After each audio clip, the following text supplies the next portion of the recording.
Buenas noches, estamos en otro episodio de esta segunda temporada de Juristas Libres, nuestro podcast nocturno de cada viernes. El día de hoy estamos de visita, aprovechando ahora las frases estas del Mundial.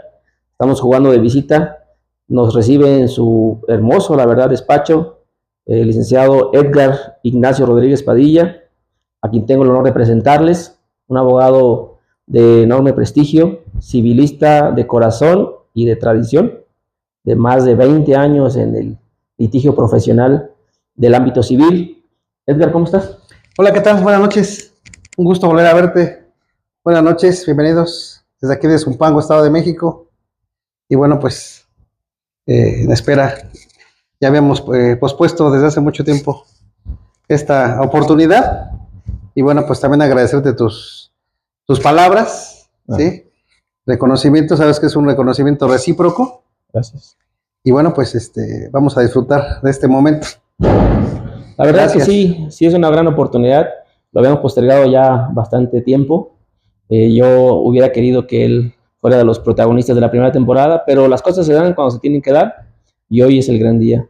Edgar, a nuestros amigos y amigas del podcast, muchas de las veces les presento yo abogados del estado de Nayarit y otras veces abogados de la Ciudad de México.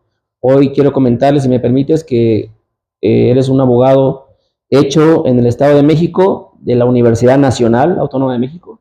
Es Puma de corazón, Puma de aficionado, es de la UNAM. Está hecho en Fezacatlán. Y bueno, inicialmente quisiera que nos comentaras cómo fue la experiencia para ti de Zumpango, Estado de México, un pueblo, ir a la UNAM, lo que representó para ti el encontronazo que hubo. Bueno, para mí fue muy grato. Yo venía del Politécnico Nacional, queriendo estudiar arquitectura, pero bueno, pues la fortuna me llevó tuve la oportunidad de hacerme examen en la UNAM, tuve la suerte de quedar en la Fezacatlán. Y bueno, eso fue en el 98, somos generación 98-2003. Y bueno, la verdad es que fue una gran sorpresa para mí.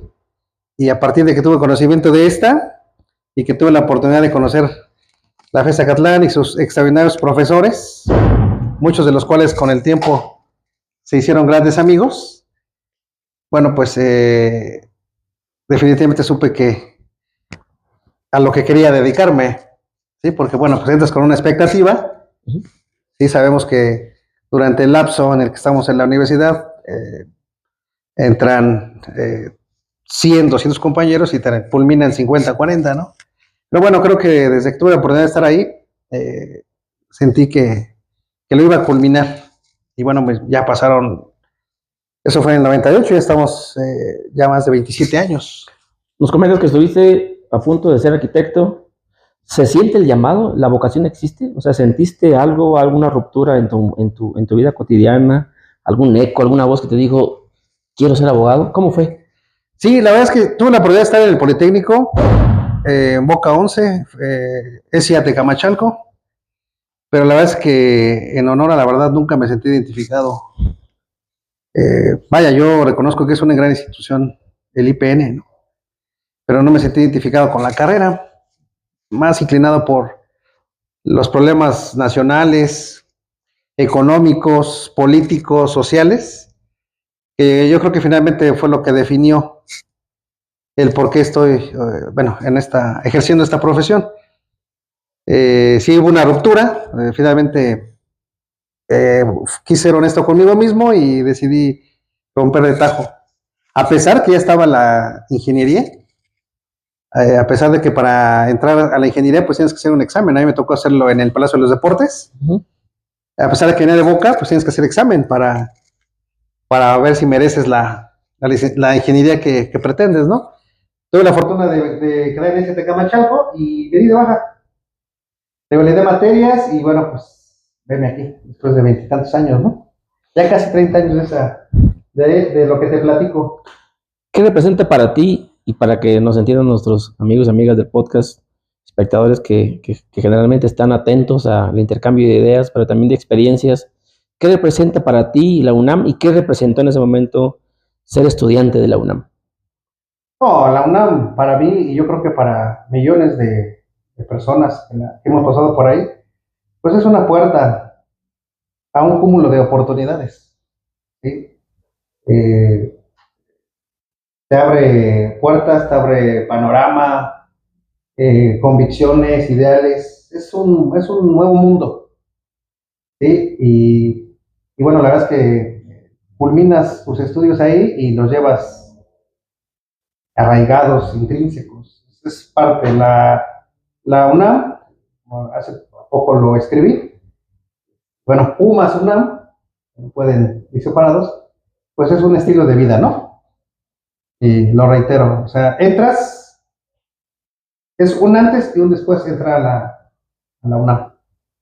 ¿Cómo es tu contacto directo con la actividad profesional en sí? Digamos, ¿tú fuiste de las personas que al terminar la carrera empezó a incursionar en la abogacía, en el litigio, o desde antes ya empezaste a practicar? No, bueno, mira, lo que son las cosas, ¿no? En el primer semestre de la carrera, en la FES Zacatlán, tuve la oportunidad de ingresar a un despacho. Ujú. Me dio la oportunidad, licenciado Ezequiel Luna Campos, igual brillante litigante, jurisconsulto, profesor, ya de muchos años, de la Universidad Estatal de Hidalgo. Bueno, él me dio la oportunidad en aquel 1998, 1999. ¿Mm? Me dio la oportunidad de su despacho y bueno, pues ¿Cuánto tiempo estuviste ahí con él? compaginaba despacho, universidad. Estuve los 5 años de mi carrera, estuve con él Bueno, práctica. y 6, 7 meses más, 5 años, 7 meses, ¿no? Entonces, por las mañanas la universidad, mediodía y por las tardes despacho. Entonces fueron 5 años compaginando ambas, teoría y práctica. ¿Cuándo supiste que había llegado tu momento donde ya separabas tu camino de con Ezequiel, que fue un maestro para ti práctico y que muchas de las veces uno, como cualquier cosa en la vida, dice, uno ya voy a emprender mi propio camino? Pues mira que estuve con un excelente abogado, tuve excelentes profesores. Yo creo que a la mitad de la carrera yo ya me sentía pues, ¿no? Con las habilidades, con las herramientas para poder ejercer. O sea, prácticamente en el quinto, sexto semestre, bajo la dinámica que te explico. Ujú. Pero en aquellos tiempos, bueno, pues estaba complicado, los propios códigos procesales, al menos en el Estado de México, ponían muchos candados para los pasantes. Incluso hubo por ahí un artículo del 1.98, si no me equivoco, 1.97, que restringía que los pasantes o los estudiantes pudieran converger en torno a la carrera, ¿no? A la postre, bueno, pues se declaró inconstitucional. Ujú. Pero en aquella época era como que se les estaban cerrando las puertas A los, a los estudiantes, a los a pasantes los también. pasantes, Ujú. generado por los mismos colegios mexicanos. Yo en aquella época tuve la oportunidad de ir con el licenciado Ezequiel Luna a varios colegios de la región y pues las pláticas se centraban, muchas de ellas se cuestionaban el por qué se permitía que los juzgados estuvieran pues, prácticamente llenos de estudiantes y de pasantes, ¿no? No se tocaban temas jurídicos, sino que el tema en aquella época era cómo restringir, cómo limitar que estuvieran los estudiantes en torno a los foros jurisdiccionales, ¿no? Pasó el tiempo y bueno, ya no hay ese problema en la actualidad, qué bueno, ¿sí? Porque todos fuimos estudiantes, todos fuimos pasantes. Y bueno, nunca entendí realmente por qué abogados, colegios de abogados tenían dentro de sus prioridades restringir a los universitarios, ¿no? Entonces, bueno, pues así fue, no sé si me salí de contexto, pero creo que sí. No, no, verdaderamente sí era el objetivo de la pregunta. Me interesa ahora saber, Edgar, de cierta manera, ¿cómo es que te autodefines como civilista? ¿Fue la práctica misma? fue tu formación básica o fue de cierta manera de un gusto personal por el derecho civil, que es lo que estamos en este momento No, abordando? evidentemente fui influenciado por el licenciado Ezequiel Luna, flamante civilista. eh, Tenía enciclopedias ahí en su privado de Planion, de Ripper, sí, del Segros, derecho argentino, en fin. Entonces yo creo que sí fue altamente influenciado por él. Y bueno, pues a la postre en la universidad pues elegí profesores que estuvieran caminados al derecho civil. A la postre terminé o culminé mi tesis en materia civil, en un tema que hoy en día pues sigo ejerciendo, como es el tema de la posesión. Ese fue el tema de tu tesis, ¿no? Así es, la posesión, el auténtico derecho real, equívocamente considerado como un simple poder de hecho. Entonces, bueno, pues fue una tesis basada en la teoría objetiva de Jeni, pasando por la subjetiva de Savigny y la ecléctica de Sayles, ¿no? Y bueno, pues hoy en día seguimos ejerciendo esa materia, eh, preparándonos ya para lo que está por entrar en vigor, que es el Código Nacional de Procedimientos Civiles y Familiares. ¿Sí? Hay una vacatio legis en varias regiones, pero bueno, tenemos ya bases para que considero que va a ser un cambio, pues si no de 360 grados, sí de 230 grados, ¿no? El proceso como hoy lo conocemos, a lo que pues ya viene. Entonces, inmediatamente, pues invito pues a estudiantes, pasantes, compañeros abogados, litigantes, pues a la brevedad a introducirse a un curso presencial, en línea, sobre el Código Nacional de Procedimientos Civiles, porque bueno, pues sí es un cambio radical. Otro gran cambio. A lo que hoy conocemos. ¿Qué maestros o maestras marcaron tu etapa académica? ¿Qué huella dejaron y quiénes fueron los maestros y maestras en la universidad? ¿A quiénes recuerdas con cariño, con devoción, con admiración? Bueno, la verdad es que tuvimos la oportunidad ambos de coincidir con algunos profesores, pero pues yo creo que el licenciado Servín, en paz descanse, conocido en la FES Zacatlán como el Tigre, evidentemente otro amigo entrañable que también falleció, el licenciado José Martínez Ochoa, a quien bueno, pues también tuve la fortuna de conocerlo, ser mi amigo, incluso pues tuve también la desfortuna de irlo a sepultar, ¿no? Cuando falleció. Era una amistad muy entrañable. Entonces, pues recuerdo al licenciado José Martínez Ochoa, a Servín Becerra Tigre, un maestro de amparo, Díez Quintana, por ahí la maestra Rodríguez nos dio Derecho Civil, Derechos Reales, ahí nos conocimos. Sí, en esa aula. Nos tocó vivir en aquella época y conocer el paro en la Universidad Nacional. Bien. Entonces creo que bueno, ahorita son los que se vienen a la mente, pero las fueron bastantes, ¿no? De repente. Sí, porque la clave de este podcast, recuerden que es la improvisación. Entonces, muchas de las veces a la persona que entrevistamos no le vienen todas las memorias, ¿verdad? ¿Qué celebramos aquí en este pueblo? Que parecen balazos, pero para que la gente no se asuste, son truenos, son cohetes. Son cohetes. Tenemos aquí muy cerca al barrio San Pedro de la Laguna. Sí. Que bueno, que pues tradicionalmente producen la pirotecnia. Ah, es cierto, es verdad. Entonces, a nivel local, a nivel nacional, me parece que a nivel internacional han estado ahí. Entonces, bueno, pues recurrentemente, bueno, yo aquí en el despacho ya me acostumbré, ¿eh? Sí. Pero sí, es... al principio hubo sobresaltos y luego ya...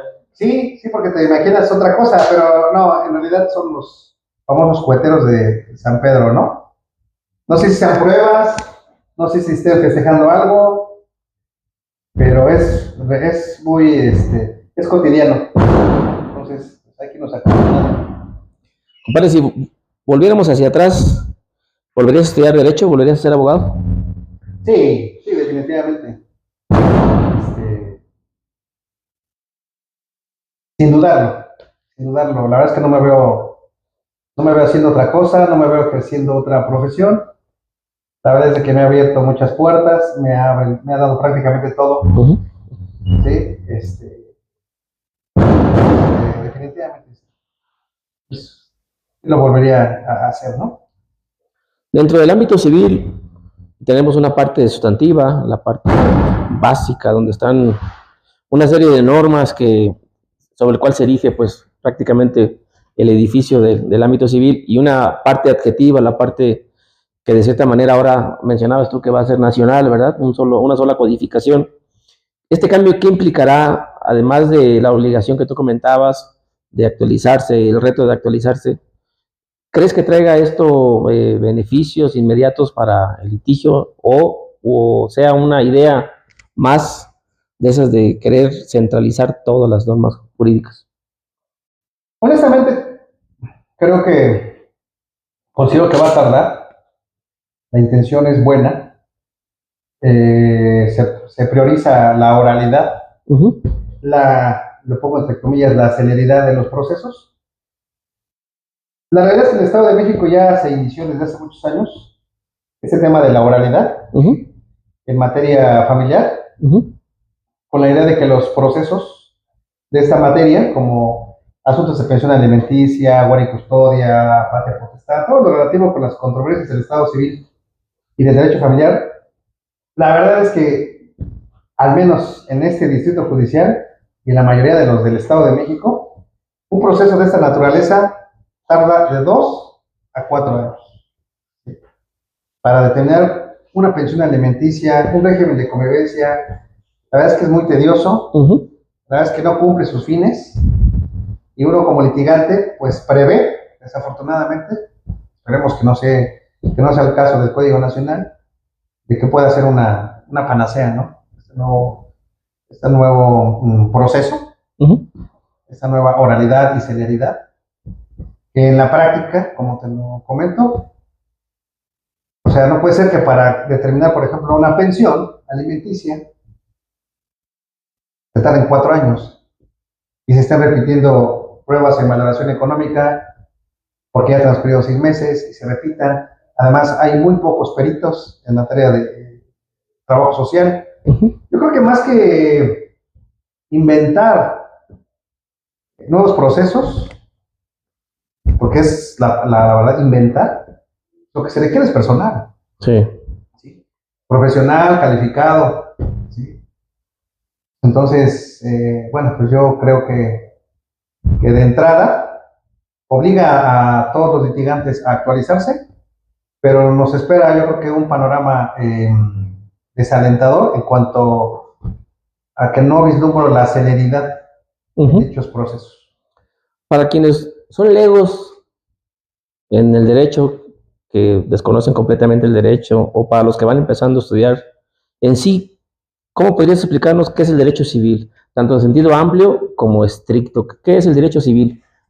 ¿Qué hace un abogado civilista? ¿Qué implica el ejercicio del derecho civil, compadre?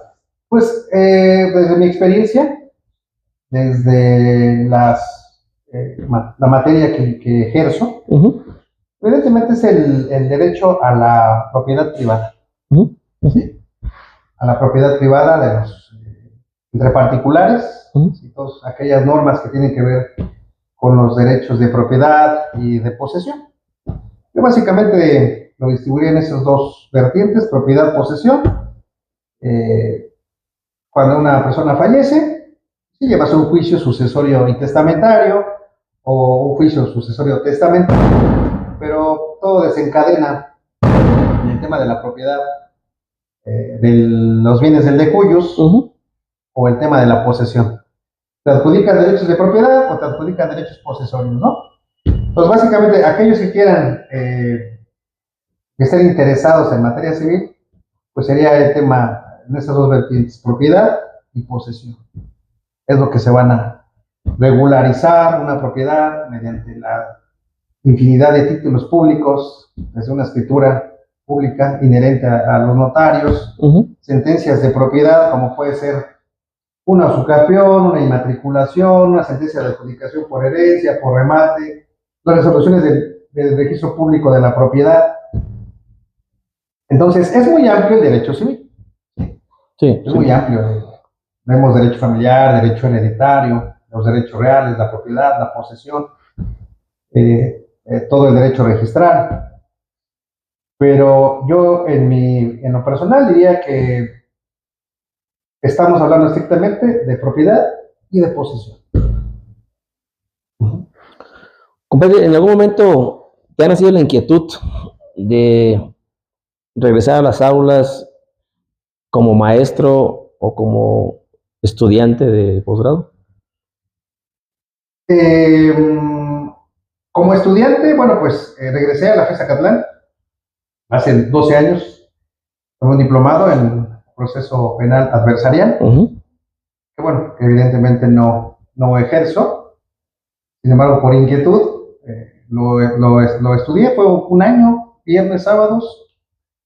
He estado tomando diplomados vía línea, ya enfocados más bien al tema procesal, como es el Código Nacional, actualización en materia de amparo. Quizá me gustaría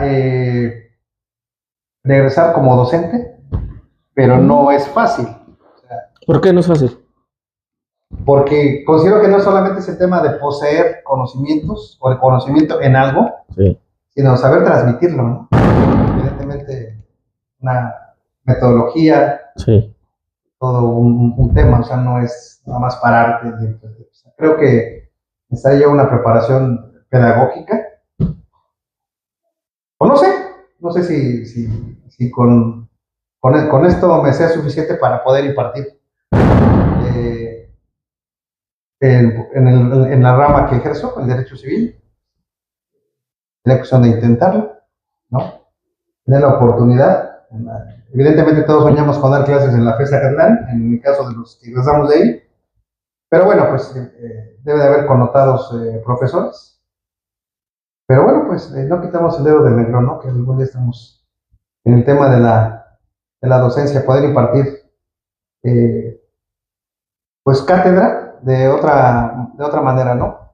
Evidentemente yo no podría exponer a los alumnos, creo que por aquí han pasado varios pasantes. Aquí tenemos una universidad, la UAM, es un pago, pero creo que las clases las dan los alumnos. Creo que ellos exponen. No sé qué expongan, ¿no? ¿O qué podían exponer los alumnos? Creo que uno de mis... que es la temática de hoy, muy en día, ¿no? Donde los profesores dejan que ellos desarrollen un tema y expongan, no sé si por flojera o por nueva metodología pedagógica. Es lo que te comento, ¿no? Desconozco el tema de la metodología pedagógica. Yo creo que será más bien en cuestiones teórico-prácticas, ¿no? Como lo he hecho yo. En una mano la Constitución, en la otra el Código Procesal, en la otra el Código Civil, en la otra la jurisprudencia y bueno, la doctrina, ¿no? Siempre de la mano la doctrina. Cualquier editorial es buena, ¿no? Yo creo que esas serían mis herramientas. Si pudiera yo ser docente o si algún docente, pues que lo pudiera implementar. Pero pues bueno, cada quien tiene su forma, ¿no? Hablabas de los pasantes. ¿Es importante de tener pasantes? ¿Te retroalimentas o básicamente solamente es un instrumento para el ejercicio profesional? O sea, de cierta manera, sí es una retroalimentación, ¿no? Tener pasantes. Mira, yo hoy en día la pasantía considero que es una oportunidad para los estudiantes. Sí te ayudan, sí te retroalimentas, colaboran. No solamente es que vayan a entregar un oficio, que vayan a recoger un exhorto, ¿no? Sino darse los minutos para explicarles el porqué de cada cosa, el porqué de este oficio, el porqué de este certificado, el porqué de esta demanda, darles oportunidad de empezar a redactar, ¿no? Y bueno, sí, pues evidentemente necesitamos ayuda, colaboración. Creo que es algo que también por los que pasamos como estudiantes, como pasantes, pues es de gran ayuda para uno como estudiante, ¿no? Desafortunadamente, bueno, pues hay chicos que ya no lo ven así. Sí. Piensan que por estar en unos meses en un despacho, un año, 2 años, pues ya tienen la capacidad o las herramientas para ejercer. Yo considero que es muy poco tiempo, honestamente, para que alguien pueda, te lo digo desde mi experiencia, fueron casi 6 años como pasante, 23 años como profesionista independiente, y aún creo que pues semana con semana seguimos aprendiendo, siempre y cuando pues sigamos en esto todos los días, ¿no? El foro, es decir, los litigantes, el abogado postulante, ¿crees que nutre al Poder Judicial o el seno del Poder Judicial, es decir, de la Administración de Justicia, de la labor jurisdiccional, nutre al foro? ¿Cómo se da esta dialéctica? No, es una retroalimentación. Es una retroalimentación, te retroalimentas de buenos abogados, de buenos contrincantes, te retroalimentas de buenos jueces, de buenos magistrados de apelación, de buenos magistrados de tribunales aplicados de circuito. Es una labor en ese sentido, ¿no? Yo creo que también tener la suerte de encontrarse en el camino con buenos litigantes, con argumentos sólidos. Y bueno, nos pasa, ¿eh? La verdad es que sí hay muy buenos litigantes, no solamente en ese distrito, en el Estado de México, seguramente en todos los estados de la República. Y bueno, es una retroalimentación constante. En el marco de este ejercicio dialéctico del foro hacia el Poder Judicial y del Poder Judicial hacia el foro, ¿cómo ven los abogados postulantes, los litigantes? Y en el caso específico, ¿cómo ves tú la reforma judicial reciente? ¿Fue una reforma que abona o una reforma, desde luego tú sabes que criticada, a favor y en contra, pero desde el punto de vista del abogado postulante y litigante, ¿cómo se ve esta reforma judicial? No, es un retroceso. Es un retroceso. Conozco personas, compañeros de la FESA Catlán, desde mi experiencia, eminentes jueces de control, de juicio, en materia civil.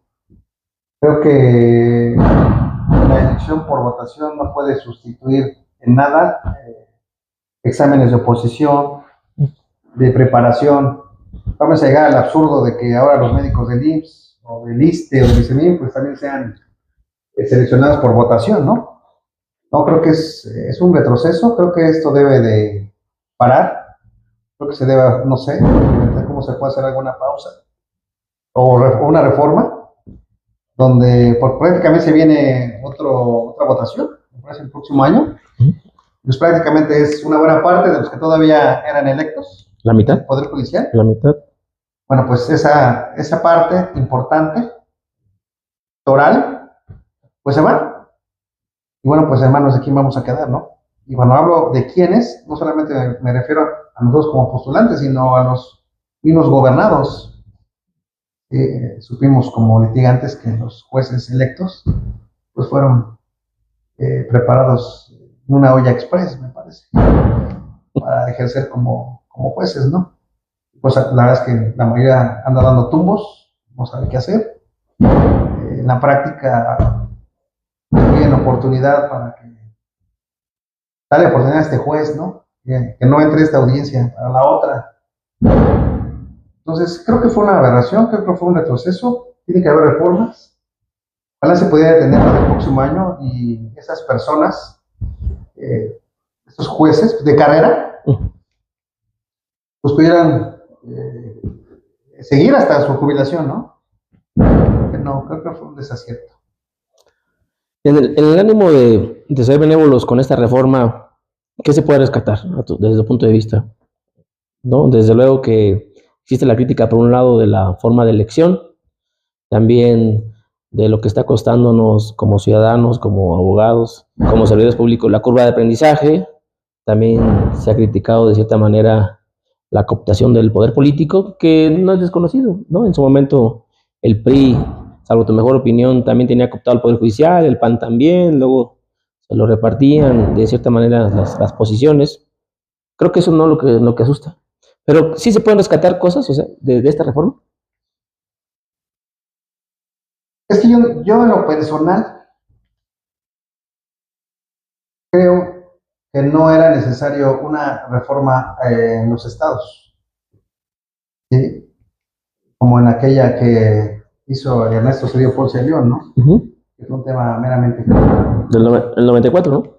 Con la Suprema Corte. Creo que si el problema era la Corte, ¿sí? Y bueno, también sabíamos de todo lo que venía haciendo, de todas las omisiones, o a lo que le daba la espalda, ¿no? Corrupción. Sí, era cierto. Incluso corrupción, sí. Entonces yo creo que por ahí debimos haber empezado y después ver la manera, ¿sí?, de corregir lo de los estados.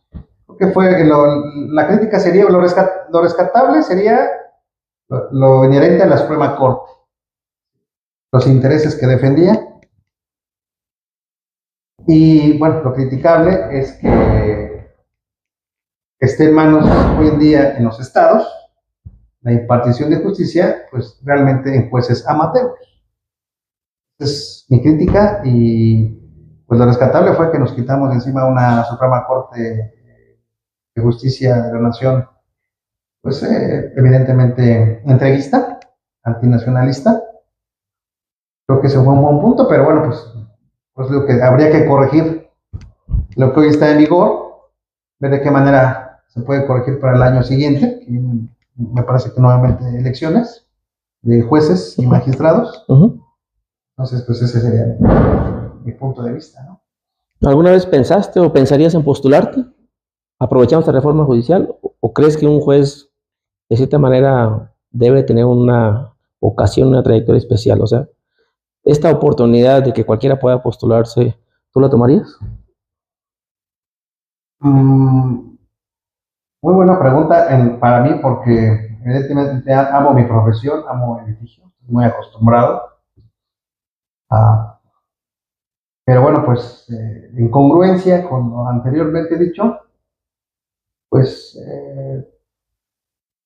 sí me gustaría, no sé si el siguiente año, pero en alguna oportunidad postularme para juez. Creo que tengo las herramientas, la experiencia, la preparación, los conocimientos para impartir justicia. ¿Sí? Hoy en día a veces hasta los mismos jueces de oposición, muchos años en el Poder Judicial, bueno, pues amanecen con ganas de legislar, ¿no?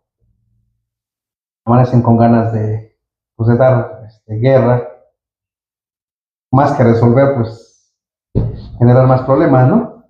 Entonces, por esa razón me gustaría, ¿sí? Hay jueces que no distinguen entre requisitos de admisión de una demanda y requisitos de procedibilidad, ¿no? Hay jueces que ya quieren que les presentes la sentencia, con los considerandos, los resolutivos, y jueces también de posición de carrera, ¿no? Entonces, pues sí, eventualmente vamos a considerar fuerte el poder aspirar a un cargo jurisdiccional. Sería otro de los cambios positivos que tuvo la reforma, que cualquiera puede, no solamente un claustro o una élite, sino que cualquier ciudadano puede aspirar, podría ser. Bueno, la intención fue buena, pero también sabemos en la práctica, pues optan los partidos políticos. ¿Sí? Tenemos de clientes, los clientes nos refieren, es que nosotros apoyamos a tal juez, ¿no? Entonces, bueno, la verdad es que desafortunadamente fue una reforma política que sigue operando, que sigue siendo operada por políticos. Y bueno, pues no creo que no, o sea, está mal instrumentada, nació mal, y bueno, pues lo que mal empieza, mal termina, ¿no? Sin duda, sin duda. Y en este entramado jurídico que tenemos en la actualidad en nuestro país, en tu entidad, Estado de México, frente a este nivel de conocimiento de la ciudadanía, ¿crees que también debamos avanzar? Es decir, de cierta manera, en las aulas de secundaria, preparatoria, incluso básica, educación básica, deberían de retomarse esas materias que en su momento se llamaban civismo, pero orientadas a que tengan las herramientas básicas, que sepan nociones básicas de derecho. ¿También abonaría esto? Sí, todo esto que estamos viendo en el ámbito legal, jurisdiccional, deriva de reformas educativas. Creo que sí. Número uno, regresar materias básicas como civismo, pero también dotar de mayores facultades a los maestros. ¿Sí? Y bueno, pues ahora ya los que reprenden son los alumnos a los maestros y los padres a los maestros, ¿no? O sea, ya la situación está totalmente invertida, está fuera de control. No hay en los hechos jerarquía. ¿Sí? Se les ha quitado muchas facultades, muchas potestades a los docentes. Bueno, creo que también endurecer, ¿no? Un poco el tema de los maestros hacia los alumnos, hacia los padres de familia, y bueno, pues también tiene que ver con el tema del derecho, ¿no? En sentido práctico, ¿qué son los asuntos o los problemas legales que más te llegan a tu despacho? ¿Cuál sería la radiografía que tú como abogado postulante en lo particular tienes de la sociedad? ¿Qué problemas son los que más ahondan? ¿Qué problemas legales te llegan más? Mira, yo considero que, bueno, en lo particular, después de la libertad de una persona y su integridad física, pues no sé si en el número 3 o en la misma línea, pues la propiedad, ¿no? La gente todos los días trabaja, lucha, se esfuerza por hacerse de un patrimonio. ¿Sí? Un patrimonio que con el tiempo puede heredar y bueno, así por generaciones. Entonces, pues lo que yo me encargo o tengo la oportunidad, como te lo decía hace unos minutos, son temas de propiedad, de posesión, regularizar una propiedad, recuperar un bien, ¿sí? En manos indebidas de terceros, ya sea que lo tengan por un despojo o porque hayan elaborado un contrato apócrifo.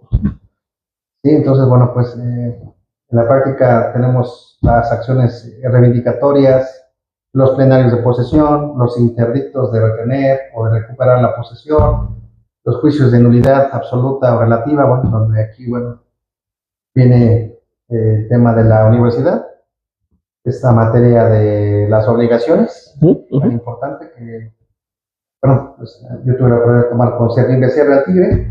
Ahí en la FES había también otro maestro, recuérdame el nombre, de obligaciones.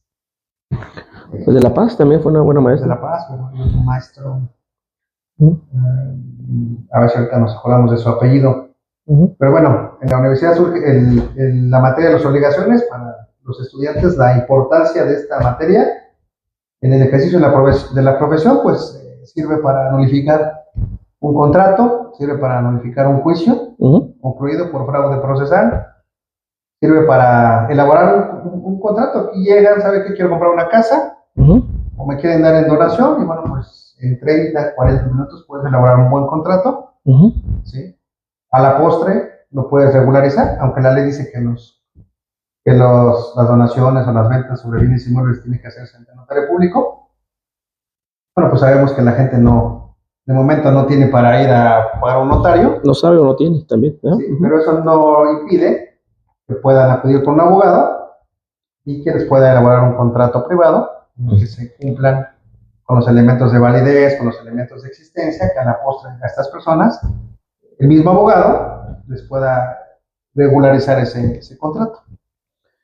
En sentido práctico, ¿cómo inicia el sentido de desentrañar la solución para un problema? Llega un cliente contigo, haces un diagnóstico y ¿en qué consiste ese diagnóstico?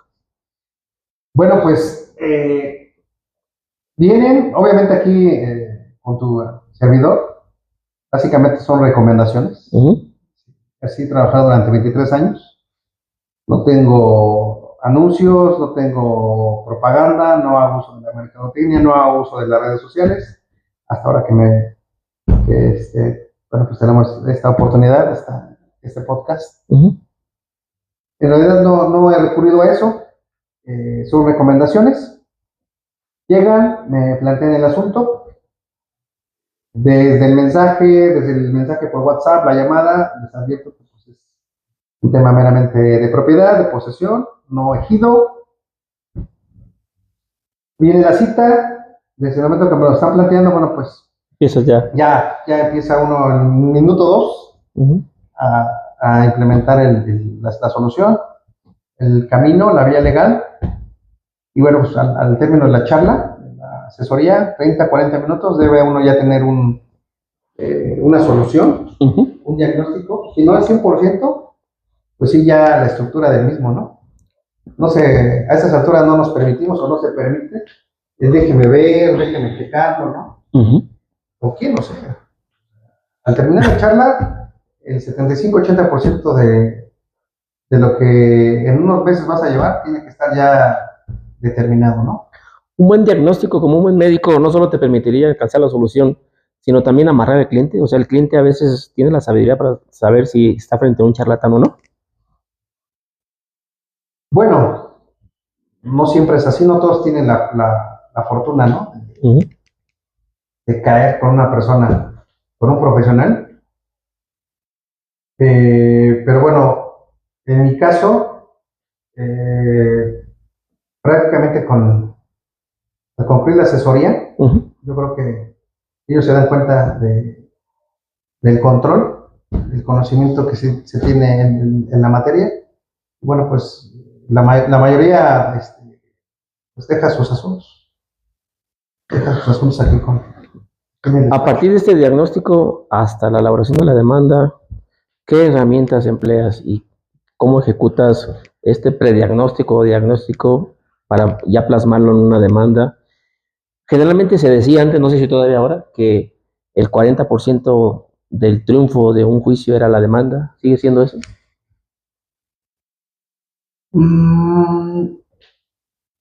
¿O hay manera de corregir el camino, aunque plantees de manera pues, incompleta o errada una demanda? Sí, el asunto puede ser complejo, no todos los asuntos. Hay asuntos que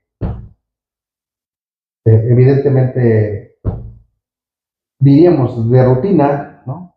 Que bueno, ya los jueces, ya los asuntos de rutina también los hacen complicados, ¿no? Quisiera decir algunos nombres, pero por este momento me los voy a reservar. No, como te decía, cuando terminas la asesoría, cuando terminas la charla, tienes definido ya el 80% de tu asunto. De tu estrategia. De tu estrategia.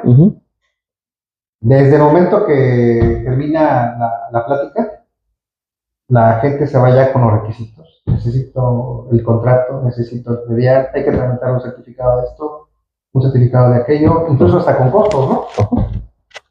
Esto tarda 10 días, esto tarda 15, esto tarda 13.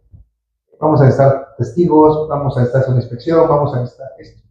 O sea, prácticamente se llevan ya todos los requisitos. No te guardas nada con el cliente, prácticamente les muestras el camino, una especie de cronograma. O sea. Sí, fíjate que la verdad es que no, soy muy claro, soy muy en ese sentido, y tengo la suerte de que no se van con la información, o aunque se vayan con la información, ¿no?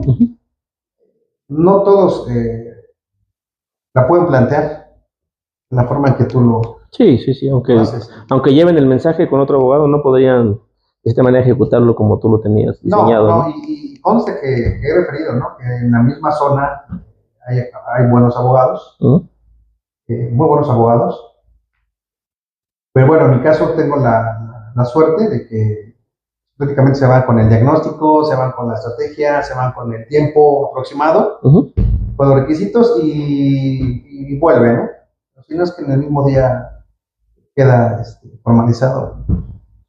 Mencionas que tienes 23 años de ejercicio profesional, más o menos. Sí, así es. De ese gran espectro temporal, de ejercicio profesional, ¿qué porcentaje de asuntos has ganado y qué porcentaje de asuntos has perdido? Bueno, fíjate que no he hecho esa estadística, pero ¿En general te ha ido bien? no sé, me atrevo. ¿Tienes un número? Oh, ¿Un bueno. porcentaje aproximado? Yo creo que vamos a dejarlo en un 90% de efectividad, ¿no? Un 90% de efectividad, la verdad es que no desde que nos desechan una demanda, recurrimos a la queja, eh, nos vamos al amparo, y una sentencia hemos conseguido revocarla en apelación o hasta en amparo directo, ¿no? Y hablando de estadísticas, ¿se ganan más asuntos en segunda instancia? Es decir, cuando te inconformas ante otra instancia por el error judicial que se da en primera instancia, o se ganan más asuntos en primera instancia, de manera natural. Es decir, hay que estar, de cierta manera, luchando, batallando contra los jueces de primera instancia, o generalmente no es tan necesaria la segunda instancia. Bueno, en mi caso, asuntos litigiosos me va muy bien en la primera instancia. No entiendo por qué no así con los de trámite. Que digamos serían los sencillos, ¿no?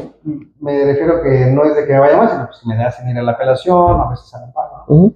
Pero nos va bien en la primera instancia. Evidentemente tu contraparte se va a la apelación, te ves obligado a darle seguimiento y contestación. A darle seguimiento, incluso y ya en un gran porcentaje se queda nada más en la apelación, ya un poco porcentaje se van al amparo directo, ¿no? Y bueno, pues tú sabes que tienen la posibilidad de ir al amparo adhesivo o simplemente se limpian a los alegatos, pero digamos que en porcentaje, mayor porcentaje se queda en primera instancia, otros hasta la apelación y ya mínimo se van al amparo directo. De cierta manera, hay abogados que se están inclinando por dividirse en litigio estratégico y litigio ordinario, entendido por litigio estratégico contra el Estado, contra el gobierno, donde van abriendo camino. ¿Esto te ha pasado a ti? ¿Ha habido asuntos que han sido la base sobre los cuales otros abogados se han guiado? ¿Has abrido brecha o camino en el circuito? ¿Te ha tocado, de cierta manera, desarrollar figuras jurídicas? Recuerdo, por ejemplo, en su momento, cuando en el Código Civil de la entidad, de cierta manera, la prescripción se ventilaba, se tramitaba de una manera, y a raíz de una reforma judicial, recordarás tú, de cierta manera, el panorama de litigio en materia de prescripciones cambió en el Estado de México, porque prácticamente en su momento la sentencia te servía como título, ¿no?, de dominio, y después ya te obligaban, de cierta manera, de todos modos a protocolizar. Y tú, en cierta manera, abriste brecha en ese aspecto. ¿En algunas otras figuras procesales o problemas legales te ha tocado abrir brecha aquí en el circuito? No sé, la verdad es que no sé. Han sido algunos abogados los que comentan sobre, oye, te felicito por esta apelación, te felicito por ese amparo. Quiero pensar que eso les permitió en lo sucesivo que sus asuntos fueran admitidos, incluso fueran sentenciados en la forma que ellos pretendían. Sí ha habido modificaciones a lo que te refieres de la prescripción o su capión. En las inmatriculaciones, concretamente, hace muchos años, se tenían que protocolizar. Sí. Y lo cual pues era una aberración jurídica porque lo único que hacía el notario era transcribir la sentencia, ¿no? Y bueno, pues los procesalistas sabrán de las implicaciones de las acciones declarativas, las acciones de condena. Entonces, el juez ya te había declarado propietario. O sea, estaba de más que un notario te transcribiera la resolución. Realmente implicaba un gravamen para el gobernador, ¿no? Sí. Pero bueno, pues no sé, creo haber en esos años tener influencia en mi distrito, al menos aquí en el distrito que se pago. En materia de apelación también nos ha ido muy bien, en materia de amparo. Creo que me entiendo más con los magistrados que con los jueces. No sé por qué, pero bueno, sería muy presuntuoso, ¿no? Presuntuoso, perdón. Estarse autologiando, ¿no? O sí abrí o no abrí brecha, ¿no? Pero creo que todos los abogados, de alguna manera, desde nuestros despachos, pues hemos... hacen su esfuerzo todos. Hemos ayudado, ¿no? sea, que algunos jueces reflexionen sobre ciertos criterios, ¿no? Por eso, como lo comentábamos hace un momento, es una retroalimentación entre litigantes y jueces, magistrados, ¿no? Es fácil montar un despacho, es fácil dar inicio y emprender una labor de estas donde dice yo me voy a dedicar a la postulancia, al litigio. ¿Es sencillo? No, no es sencillo. No es sencillo. Sabes que requieres de mucha constancia, disciplina, pero sobre todo, pues que continuamente estén llegando asuntos, ¿no? El despacho tiene gastos, tú tienes gastos en lo personal.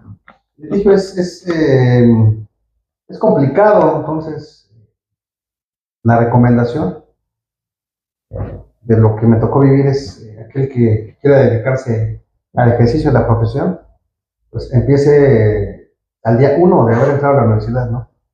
En un despacho. ¿Desde estudiante? Sí. Okay. Estoy exagerando, pero si se puede desde el día 1, si alguien te brinda la oportunidad de hacer un despacho, y es un despacho además de calidad, bueno, pues ya dice el primer paso, ¿no? Yo creo que ahí está la clave, el introducirse lo más pronto posible a la práctica, buenos profesores y sobre todo ser autodidacta, ¿no? Porque hay mucha competencia. O sea, sí. Bueno, no sé si decirlo competencia. Hay muchos compañeros abogados ya, por manzana. No sé, en esta manzana donde está el despacho, no sé, yo creo que hay 5 despachos. Okay. Entonces multiplica las manzanas. No tener la capacidad económica sigue siendo un gran obstáculo para el ciudadano, para tener buenos abogados. Es una muy buena pregunta, pero no creo que en sí mismos creo que tiene que ver con el operador del derecho, ¿no? O sea, si una persona de bajos recursos, ¿eso te refieres? Sí, sin duda. No tiene la posibilidad de un buen abogado, ¿sí? Normalmente no sé si normalmente, pero un gran cúmulo de abogados, pues que tienen conocimientos, que tienen herramientas, que tienen experiencia, pues sí, sus honorarios no son bajos. Y evidentemente ese grueso de la población no va a tener acceso. Tendríamos que, no sé si hacer por ahí alguna. Yo en mi caso, en lo personal, no es que lleve el asunto gratuitamente, pero sí reduzco considerablemente mis honorarios si considero que el hecho o la persona, pues sí se están violentando de manera flagrante sus derechos de propiedad y de posesión. Para un pleno acceso a la justicia en México, ayudaría que, así como en otros países, se obligue a los despachos, a los grandes despachos, a que lleven asuntos pro bono, o el hecho de invertir más en la defensoría de oficio, en la defensoría pública. Pues debería, ¿no? Deberían de llegar abogados connotados a la defensoría pública. El tema del pro bono quiero entenderlo así como una labor social. Sí, que obligan a esos despachos a 3 o 5 asuntos al año comprobar que no cobran, que tienen parte de su servicio social, de retribuir. Sobre todo, aquí sabemos que queremos constantemente retribuir los que hemos estudiado en universidades públicas. ¿Sería esa parte de la solución o sería? Bueno, el obligar a los particulares a subrogarse las obligaciones del Estado, evidentemente ya hay una defensoría pública a la que se le están destinando recursos públicos. Yo creo que sería más bien un acto personal, los colegios de abogados o ciertos despachos, por hacer esa labor, ¿no? Considero que si se están destinando recursos públicos a las defensorías públicas, tendría que haber una selección, pues, de los mejores, los más preparados, ¿no? ¿Qué nivel tiene la defensoría pública desde el punto de vista en el Estado de México, desde el punto de vista académico, profesional, experiencia? No, en el área en la que yo me desempeño es deficiente. Me ha tocado a lo largo de esos años litigar con algunos en Defensoría Pública. Y evidentemente pues no tienen las herramientas, no tienen los conocimientos, no tienen la preparación, ni procesal ni sustantiva en materia civil, en materia de derecho familiar. Los mismos clientes, hay muchos clientes que han pasado por las manos de la Defensoría Pública y pues al recurrir al abogado particular nos refieren su experiencia, no preparan bien la demanda, no les avisan, no les agendan sus audiencias, llegan tarde o simplemente no asisten. ¿Sí? A ese grado no les interrogan a los testigos, no hay una preparación, no le dan un seguimiento oportuno al proceso, ¿no? Y sobre este punto, ¿es igual de difícil o mayormente difícil empezar un asunto de cero o cuando ya viene de cierta manera manejado por otro abogado y el cliente en disgusto busca otro? ¿Representa también la dificultad un asunto que ya viene de cierta manera pues manejado que un asunto que lo tomas en cero? Sí, y sobre todo en materia civil, que es de estricto derecho. Ya está fijada la litis, ¿no? Por decir.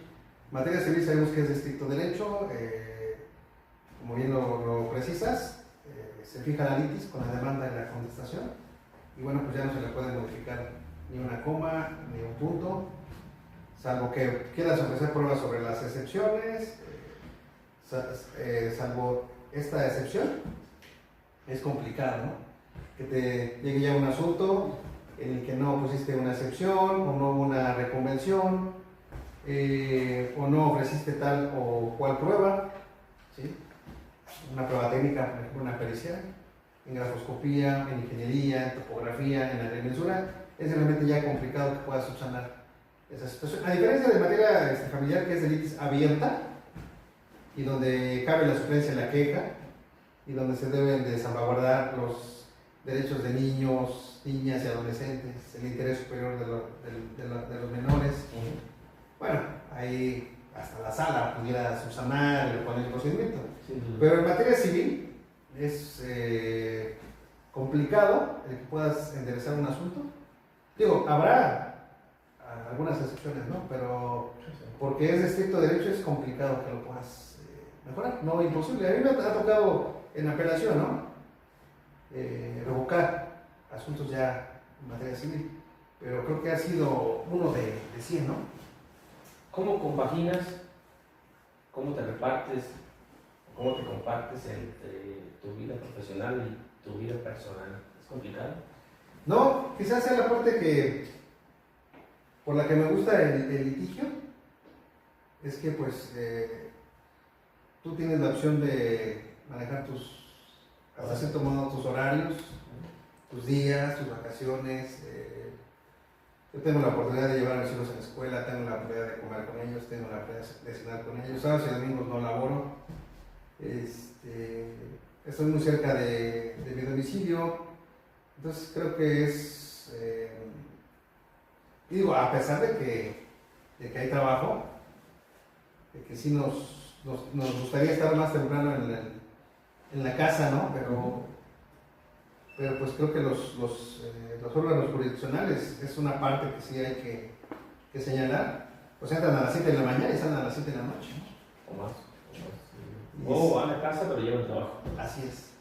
Entonces, sí me permite compaginar mis asuntos con mis cuestiones familiares. ¿Te impactó la pandemia en términos económicos, profesionales, el ejercicio profesional que se vio vedado durante bastantes meses por la pandemia? ¿Tuvo un impacto significativo? Ahí sí restó mayormente que un servidor público. Sí, yo fui uno de los principales.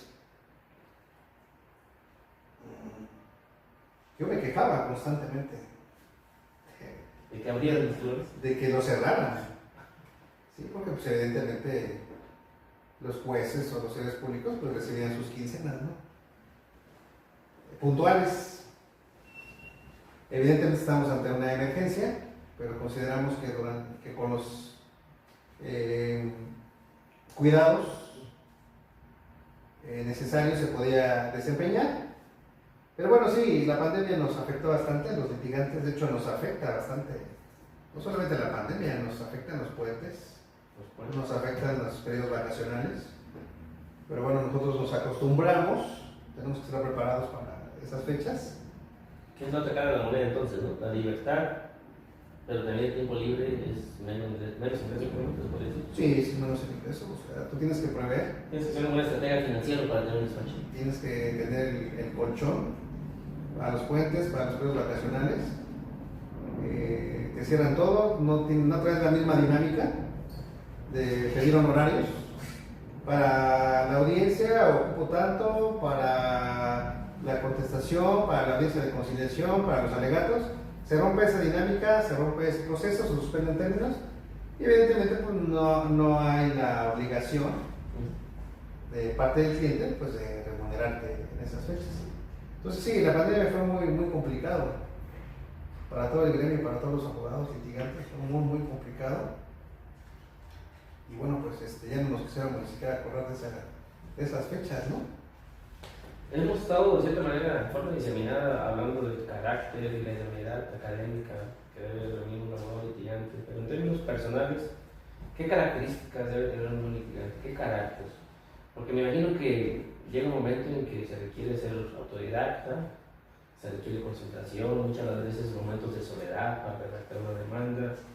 ¿Qué características tú crees que se requiere para ser un buen litigante en sentido personal? ¿Qué carácter? Pues yo creo que debes de tener mucho valor. ¿Sí? Digo, ya tocaste el punto de ser autodidacta, la preparación académica, la pasantía, pero el valor para llevar el asunto, algunas veces hay amenazas, ¿sí? Amenazas de los propios adversarios, la contraparte muchas veces no concibe que estás en el ejercicio de tu profesión, estás trabajando, lo ven como algo personal, entonces siempre hay un riesgo, ¿no? Pero bueno, pues la verdad es que si nos dedicamos a hacer bien las cosas en el marco legal, no deberíamos tener ese tipo de situaciones, ¿no? Bien, o sea, se requiere valentía, porque muchos lados podrías abandonar una instancia o una representación con la mera amenaza, ¿no? Si no tuvieras el carácter para soportar ese tipo de apremios o de cierta manera de presiones, ¿no? Sí, bueno, la valentía desde ese aspecto y la valentía de insistir, el persistir ante los criterios de los jueces, que muchas veces te podían desanimar. ¿Sí? Pero hay que buscarle, hay que prepararse, en la jurisprudencia, en los tratados, con los tratadistas, con los jurisconsultos, para salir de ese bache, ¿no? En los que te ponen los jueces, porque la verdad es que hay muchos que no buscan impartir justicia, ¿no? Como litigante, y en caso particular, en caso tuyo, ¿qué parte del día te gusta más? ¿La parte donde vas a los tribunales, donde tienes contacto, interactúas, llevas escritos, o acompañas o te acompañan a tu pasante? O seguramente lo que yo imagino, la tarde de donde ya estás en tu despacho, plasmando las ideas, los argumentos que vas a presentar al día siguiente, los próximos días, que quieres plasmar los escritos. ¿Qué parte disfrutas más? Esa parte, donde ya estás solo, redactando, es tu obra de arte, o será tu obra de arte, donde ya empieces a plasmar lo que establece la ley, tu misma experiencia, ¿no? Yo creo que esa es la parte, a estas alturas, que más disfruto, el redactar, el estructurar, el visualizar en dónde va a terminar eso que hoy estoy redactando, cómo va a terminar en unos meses, ¿no? Visualizar. Sí, es como bien lo señalas, ir al juzgado, Creo que son dos partes, el estructurar tu asunto, el repararlo, y ya en el momento en el que lo estás desarrollando mediante el desahogo de las audiencias.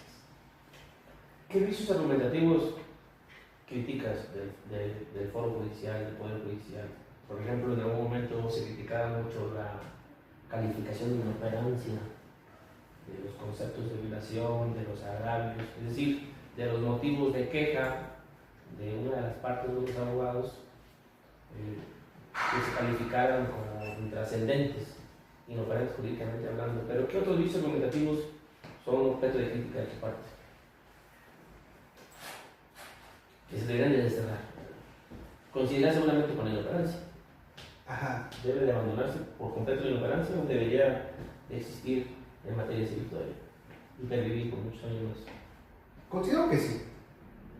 Considero que sí. Debe de existir el silogismo en los agravios, sobre todo en materia civil. Hablamos del patrimonio de las personas.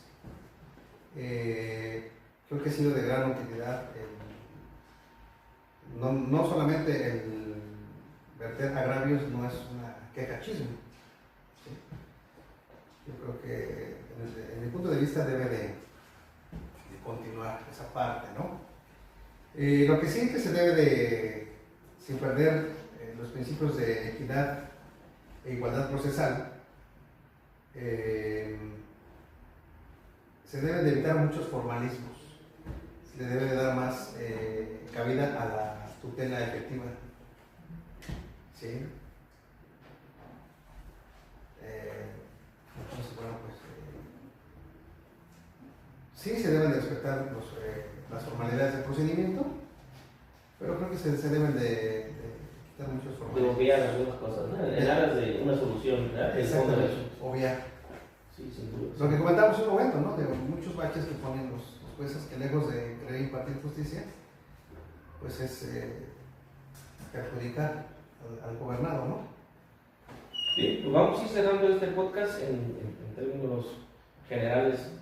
El Ignacio Rodríguez Padilla nos ha hablado de su forma de ver la justicia, de su forma de equilibrar de cierta manera su experiencia con su aprendizaje académico, y particularmente nos ha hablado de cómo él ha estado ejecutando en el ámbito civil su diario quehacer, ¿verdad?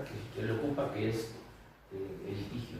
Pero de cierta manera también quisiera yo, en términos generales, pues no puedo dejar pasar la oportunidad de preguntarte el papel del abogado en la historia misma ha ido cambiando.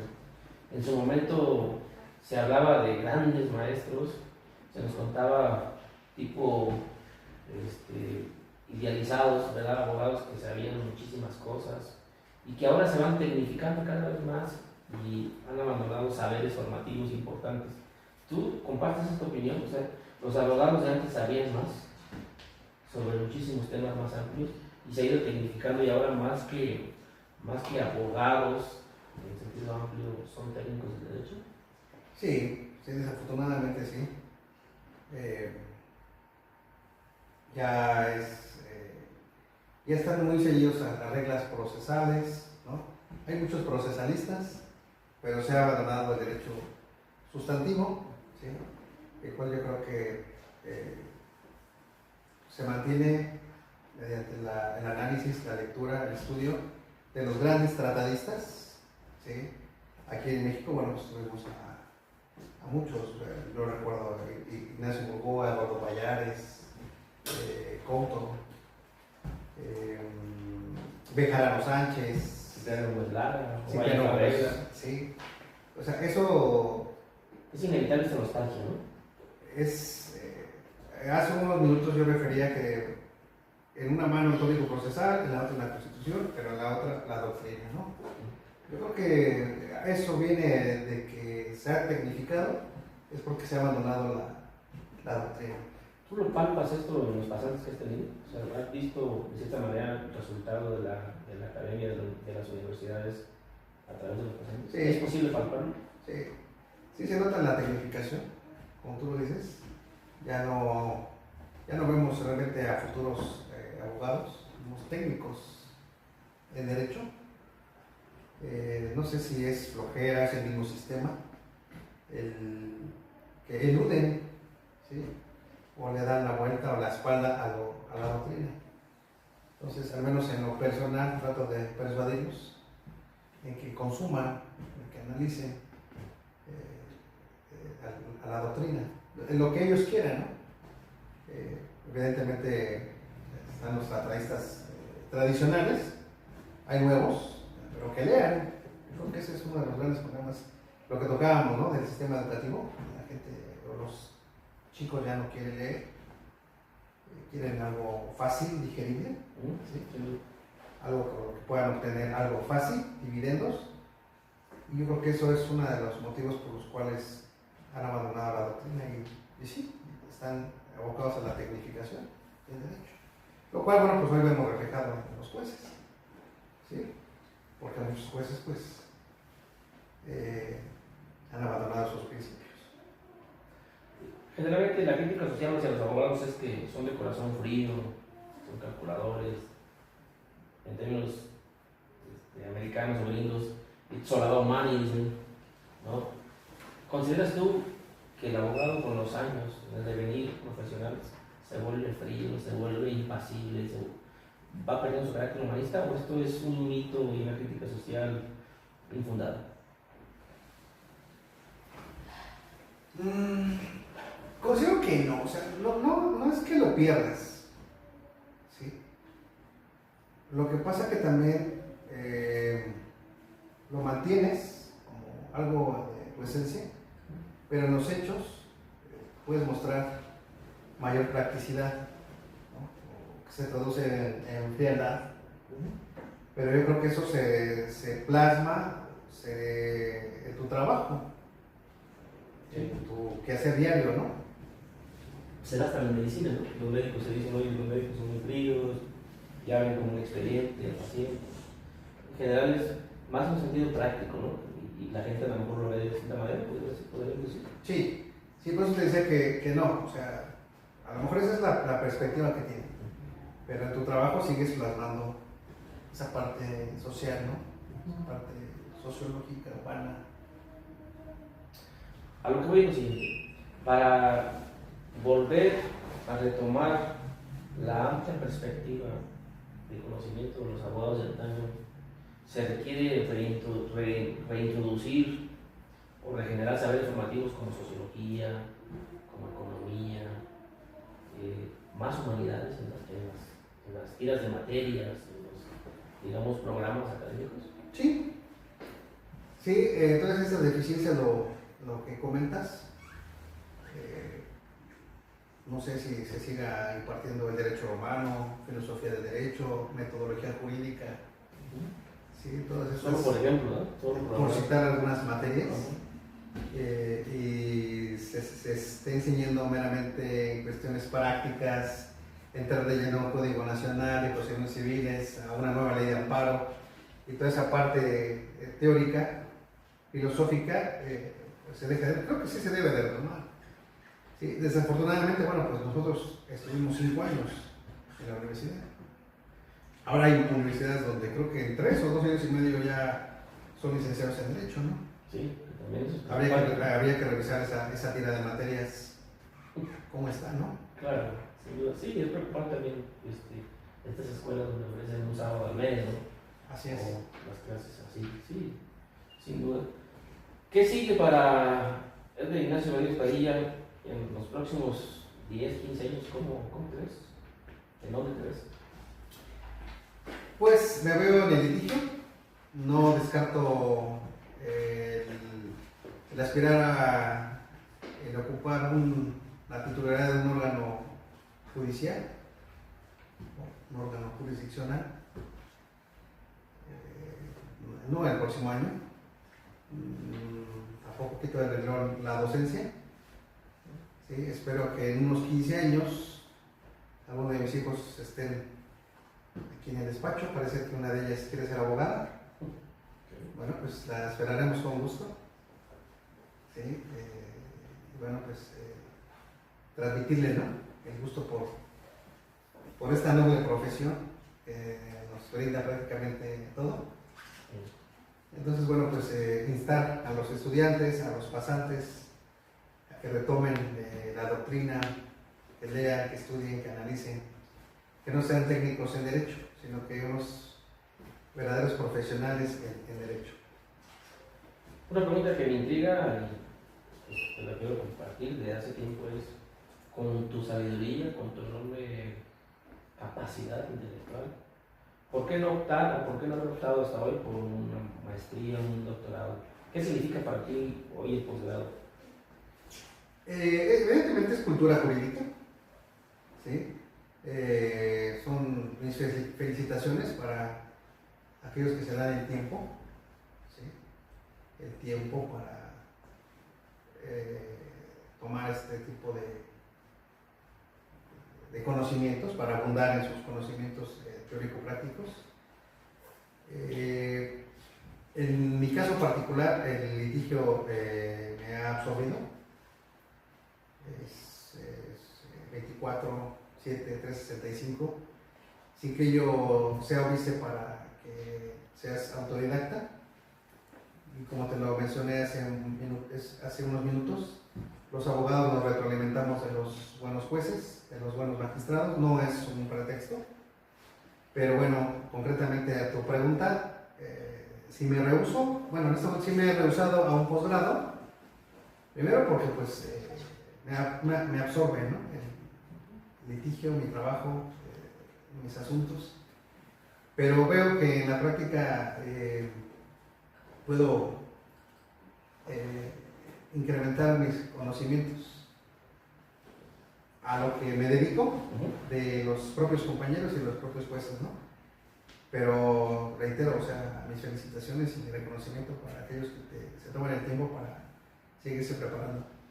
He sabido, como mero chiste, que constantemente te toca entablar contiendas jurídicas con doctores en derecho, maestros, que hasta los propios escritos se autonombran desde el premio y los has vencido. ¿Qué consideras tú que ha sido la clave? Es decir, las maestrías y los posgrados no te fortalecen tanto para la práctica, o es porque se han inclinado más por la teoría, porque constantemente ha habido experiencias, sin duda, yo creo, en las que te ha tocado vencer en el sentido netamente litigioso a estos abogados que ya tienen posgrados, y sin embargo constantemente te ha tocado salir airoso, victorioso. Sí, es que lo que te comento, la experiencia, la doctrina, la preparación que uno como litigante obtienes está enfocada realmente al tema litigioso, ¿no? Y los doctores en derecho, los que tienen maestrías en derecho,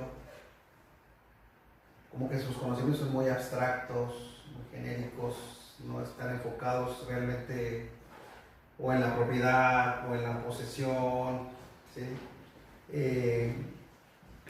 A veces no sé si no saben redactar una demanda, no saben contestarla. O sea, por eso decía que en principio mis respetos por el tiempo que se toma en ese tipo de estudios, ¿no? ¿Tú crees que el siguiente chiste denote la cualidad específica que reúne uno u otro? En alguna ocasión me tocó una conferencia escuchar que una maestra argentina, doctora en Derecho, quería plasmar en el auditorio la diferencia entre un abogado y un jurista. Y decía que se podía hacer mediante un chiste, y lo retomo yo. Dos personas se encuentran en un globo aerostático y de repente se pierden, no saben dónde están. Uno de ellos le propone al otro que le pregunte a un señor que está labrando la tierra. Se acercan a él, bajan la intensidad del fuego y le preguntan: señor, ¿sabe usted dónde estamos? Y dice el señor: sí, claro, están en un globo. Y uno u otro le dice: este señor es el jurista. ¿Por qué? Porque tiene razón, pero no nos resuelve el problema. sería de cierta manera la gran diferencia. Sí. Digo, no soy muy bueno para contar chistes, pero...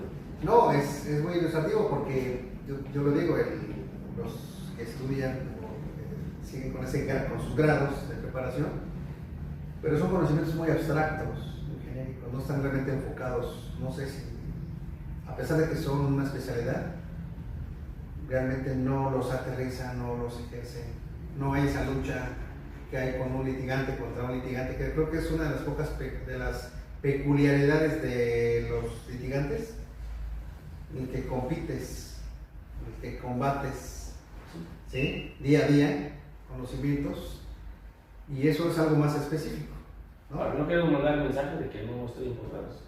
Desde luego, el mensaje sería equilibrar entre una cosa. No, es que imagínate, un abogado litigante en un posgrado o en un doctorado, ¿no? Ahora también hay que ver, pues, de dónde proviene, ¿no? Porque ahora hay muchos doctores, hay muchos maestros. ¿Se han abaratado los posgrados? Pues así como se ha abaratado la carrera, ¿no? Entonces, bueno, no, debe de haber eminentes. Claro.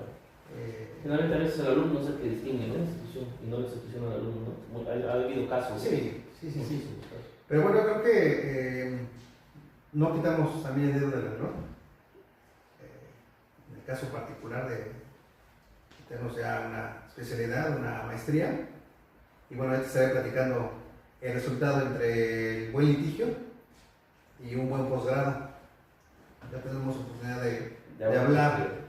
Vamos a cerrar este podcast. La verdad que ha sido interesante poder dialogar con un profesional del derecho que prácticamente y de manera preponderante se dedica al litigio, es decir, al aspecto práctico de la profesión.